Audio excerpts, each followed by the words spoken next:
मेरे UP board के शेरों श्रेणियों, यदि आप लोग प्रैक्टिकल वाइवा क्लास 12th का फिजिक्स का देने जा रहे हो तो आपके सर जी मीटर सेतु से संबंधित जरूर क्वेश्चन करेंगे। हो सकता है कि आप सही कर दे। तो मेरे भाई यदि प्रैक्टिकल में मीटर सेतु के बारे में आप लोग नहीं समझे हो अच्छी तरीके से तब तो वाट लग जाएगी। तो मेरे भाई आओ समझते हैं ताबड़तोड़, ठीक है ना। पहला क्वेश्चन ये है कि आपके सर जी ये बोलेंगे कि बेटा मीटर सेतु किस सिद्धांत पर कार्य करता है। पढ़े हो तो आप कहोगे हाँ सर पढ़े हैं मीटर सेतु। पप्पू कहेगा, सोचेगा, मेरा शेर जब आज बोलेगा कि मीटर सेतु व्हीट स्टोन सेतु के सिद्धांत पर कार्य करता है, ठीक है। तो तुरंत वो क्वेश्चन करेंगे बेटा व्हीट स्टोन ब्रिज क्या होता है। तो आप कहिएगा 4 प्रतिरोधों की ऐसी व्यवस्था होती है। देख मेरे भाई बहुत सारी बातें हैं, ठीक है ना, बहुत सारी बातें हैं, थोड़ा सा धैर्य रखो, ताबड़तोड़ हम लोग गर्दा मचाएंगे, ठीक है, हम सब मिलके। आप कहिएगा सर जी 4 प्रतिरोधों की एक ऐसी व्यवस्था होती है, ठीक है ना, आपको पता है ना, व्यवस्था होती है जिसमें यदि इन चारों प्रतिरोधों को हम लोग इस प्रकार से व्यवस्थित कर दें, ठीक है मेरे भाई, ऐसे होता है ना। या हो सकता है कि कहेंगे बेटा इसको बनाओ तो फिगर, तो कहना मेरे भाई ये P है, ये Q है, ये R है, ये S है, ठीक है। ताबड़तोड़ सुन लो, यदि हम लोग P/Q = R/S, यदि इस तरीके से हम लोग व्यवस्थित कर दें कि P/Q और R/S का जो अनुपात है दोनों इक्वल होता है, ध्यान देना इक्वल होता है, तो ससुरा जो बिचवा में जो लगा है धारा मापी ना उसमें कोई विक्षेप नहीं आएगा। अच्छा, यदि P/Q = R/S है तो बीच में जो लगाए हो धारा मापी गैल्वेनोमीटर उसमें कोई विक्षेप नहीं आएगा, नहीं होगा, कर दीजिएगा। अच्छा, अब कहेंगे कि भैया बताओ व्हीट स्टोन सेतु का प्रयोग क्यों करते हैं। तो कहिएगा कि चालक तार का प्रतिरोध ज्ञात करने के लिए, चालक तार का प्रतिरोध मेरे भाई रेजिस्टेंस ज्ञात करने के लिए हम लोग यूज करते हैं, ठीक है। अच्छा, मीटर सेतु प्रैक्टिकल वाइवा क्वेश्चन, कहेंगे सर जी कि आप बताओ बेटा मीटर सेतु सिद्धांत तो बता दिए, अब बताओ ये क्यों यूज करते हैं। तो कहिएगा चालक का प्रतिरोध रेजिस्टेंस और क्या कहते हैं रेजिस्टेंस और रजिस्टिविटी मतलब विशिष्ट प्रतिरोध ज्ञात करने के लिए प्रयोग करते हैं। मतलब किसी चालक का तुमको मान लो अननोन रेजिस्टेंस कोई वायर है उसका रेजिस्टेंस ज्ञात करना है तो मीटर ब्रिज का प्रयोग कर लो, और उसकी प्रतिरोधकता भी निकालनी है मेरे भाई, ठीक है ना, तो भी जो है आप लोग इसी का प्रयोग करना। और रुको और मीटर सेतु के द्वारा जो आप लोग पढ़े हैं ना कि श्रेणी क्रम में जुड़े 2-4 प्रतिरोध हैं, समांतर क्रम में जुड़े हैं, तो करते हो ना कि R = होता है R1 + R2 + R3 श्रेणी में, और कहते हो समांतर में रहेगा तो क्या कहोगे मेरे भाई 1/R = ऐसे होता है ना। देखो यहाँ पर हो जाएगा R1 + R2 + R3, ये हो गया भैया सीरीज में, और ये हो जाएगा 1/R = 1/R1 + 1/R2। कहने का मतलब मेरे भाई आप कहिएगा कि मीटर सेतु के द्वारा हम लोग, अब सुनो, मीटर सेतु के द्वारा हम लोग किसी चालक का प्रतिरोध विशिष्ट प्रतिरोध भी ज्ञात कर सकते हैं। उसके बाद श्रेणी समांतर क्रम में जुड़े प्रतिरोधों का जो नियम है मीटर सेतु के द्वारा हम लोग ज्ञात कर सकते हैं। अधिकतर लोग यही बताते हैं, बस ये पहला वाला कि चालक तार का प्रतिरोध विशिष्ट प्रतिरोध ज्ञात करने के लिए मीटर सेतु का प्रयोग करते हैं। लेकिन मेरे भाई आप इसको भी बताइएगा कि श्रेणी क्रम में जुड़े प्रतिरोध और समांतर क्रम में जुड़े प्रतिरोध का नियम का सत्यापन भी मीटर सेतु की सहायता से हम लोग कर सकते हैं, ठीक है। अब देख मेरे भाई जैसे ही ये बात बोलोगे तो सर जी आपके कहेंगे प्रैक्टिकल वाइवा क्वेश्चन में कि बेटा ये बताओ श्रेणी क्रम में 2 प्रतिरोध जुड़े हैं, 3 प्रतिरोध जुड़े हैं, उसका सूत्र क्या होता है। बच्चा मुस्कुरा के बोलेगा, क्योंकि वो वे यम के शरीर से पढ़ता है, बोलेगा R equal to R1 plus R2 plus R3 होता है। समांतर क्रम में यदि पूछेगा तो कहना 1/R equal to 1/R1 plus 1/R2 plus 1/R3। ठीक है ना, बातें बहुत सारी हैं। अब देख मेरे भाई, प्रैक्टिकल वाइवा क्वेश्चन में कुछ भी पूछ सकते हैं।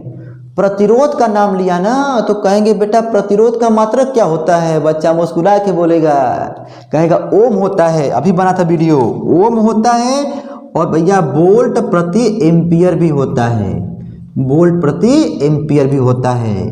देख मेरे भाई, ओम तो सब लोग जानते हैं, अब वोल्ट प्रति एम्पियर ना जो पढ़ने में मेरा शेर जबाज ठीक ठाक है वही जानता है, क्योंकि वो जानता है कि R इक्वल टू होता है V/I। ठीक है ना, मीटर सेतु से मेरे भाई संबंधित है, एकदम जड़ अंदर घुस के पोस्टमार्टम करो यार। ठीक है, वोल्ट प्रति एम्पियर कुछ भी पूछ सकते हैं। कहेंगे बेटा ये जो दिखाई दे रहा है रो, इसका मात्रक क्या होगा, तो कहिएगा कि सर जी ओम मीटर या ओम सेंटीमीटर, ओम सेमी कहते हैं, मतलब ओम सेमी, ओम सेमी कर देना या ओम मीटर। ठीक है, उसके बाद सर जी कहेंगे बेटा इसका कोई फार्मूला है, तो कहना हाँ sir ji R equal to होता है रो L/A। यही जो रो दिखाई दे रहा है ना यही रो है। और मेरे भाई ये चीज़ नहीं पूछेंगे लेकिन नॉलेज में ले लो, एक ही तार के लिए विशिष्ट प्रतिरोध का मान क्या होता है, नियत होता है। यदि तांबा का तार लिए हो, इतना बड़ा है चाहे इतना बड़ा है, तो मेरे भाई तांबे के तार के लिए रो का मान एक समान होगा। सब मेरे भाई नॉलेज भर भर के लो। और सुनो एक और ले लो कि रो1 रेशियो रो2 का मान एक संबंधे एक और एक का ही अनुपात होता है, एक ही तार के लिए। मीटर सेतु, मीटर ब्रिज से संबंधित क्वेश्चन मेरे भाई, प्रैक्टिकल वाइवा क्लास 12 के मेरे शेरों श्रेणियों। अब देखो पूछता है कि बता मेरे भाई तूने प्रैक्टिकल किया है ना, तो बता प्रैक्टिकल में जो तू किया है, या आप चार्ट पेपर भी लेके जाओगे बना के, तो कहेंगे कि बता भाई मीटर सेतु से जो तुम प्रैक्टिकल किए हो, रेजिस्टेंस जो निकाले हो, उसमें क्या क्या एरर, क्या क्या संभावित त्रुटियां आ सकती हैं। तो अब कहिएगा कि सर जी देखिए मीटर सेतु के तार का व्यास एक समान हो, एक समान न हो मेरे भाई, एक समान होना चाहिए। न होने के वजह से, ध्यान दो, न होने के वजह से भी त्रुटियां आ सकती हैं। अच्छा, मतलब तार कहीं मोटा कहीं पतला तो त्रुटि आ सकती है। अब करेंट देखो, अगला करेंट अधिक देर तक, बच्चा प्रैक्टिकल कर रहा है, सप्लाई दिया है ससुरा, और उसको पता नहीं कि सप्लाई दिए हो और बस देख रहे हो कैसे हो रहा है, क्या हो रहा है। तो बता मेरे भाई, जब यदि आपको एकदम प्रैक्टिकल अब शुरू 1 2 3 तभी जो है सप्लाई दो, वरना सप्लाई जो हटा देना चाहिए। तो सप्लाई अधिक देर तक, देखो करंट अधिक देर तक बहने से, मतलब बहने से क्या होता है मेरे भाई, तार हीट हो जाता है, तार हीट हो जाएगा। जब तार हीट हो जाएगा ना तो रेजिस्टेंस मेरे भाई बदल जाएगा, प्रतिरोध का मान बदल जाएगा, बदल सकता है। ये क्या है, संभावित त्रुटियां हैं, एरर है। अच्छा, ब्रिज की पत्तियों का हम लोग जो उसमें जो ब्रिज में जो पत्ती जो लगी होती हैं सेतु में, तो उसका रेजिस्टेंस हम लोग नगण्य मानते हैं, ध्यान नहीं देते हैं। ठीक है, जबकि उसका कुछ न कुछ प्रतिरोध होता है। तो कह रहा कि ब्रिज की पत्तियों, जो पत्ती लगी होती हैं, रेजिस्टेंस नगण्य मान लिया जाता है, जबकि उनका कुछ न कुछ प्रतिरोध होता है। इसके वजह से भी मीटर सेतु की सहायता से जब हम लोग प्रैक्टिकल जब करते हैं तो ये भैया त्रुटि आ सकती है, त्रुटियां आती हैं। ठीक है, तो मेरे शेर जवाजों, मीटर सेतु से संबंधित मीटर सेतु प्रैक्टिकल वाइवा क्वेश्चन क्लास 12 में क्या सर जी पूछ सकते हैं, तो आओ मात्र 30 सेकंड के अंदर ताबड़तोड़ गर्दा मचाते हैं। बताओ मीटर सेतु किस सिद्धांत पर कार्य करता है, बच्चा मुस्कुरा के बोलेगा व्हीटस्टोन सेतु के सिद्धांत पर कार्य करता है। बहुत सही, मीटर सेतु के द्वारा हम क्या ज्ञात करते हैं? तो कहिएगा चालक का प्रतिरोध, प्रतिरोधकता और प्रतिरोध का जो नियम होता है, सॉरी ये सीरीज समांतर का जो नियम होता है R equal to R1 plus R2 plus R3 और 1/R equal to 1/R1 plus क्या होता है 1/R2 वाला, उसको हम लोग ज्ञात करते हैं। ठीक है भैया, व्हीटस्टोन ये तो क्या होता है भैया, व्हीटस्टोन ब्रिज के बारे में मतलब पढ़ लेना आप लोग, ठीक है ना।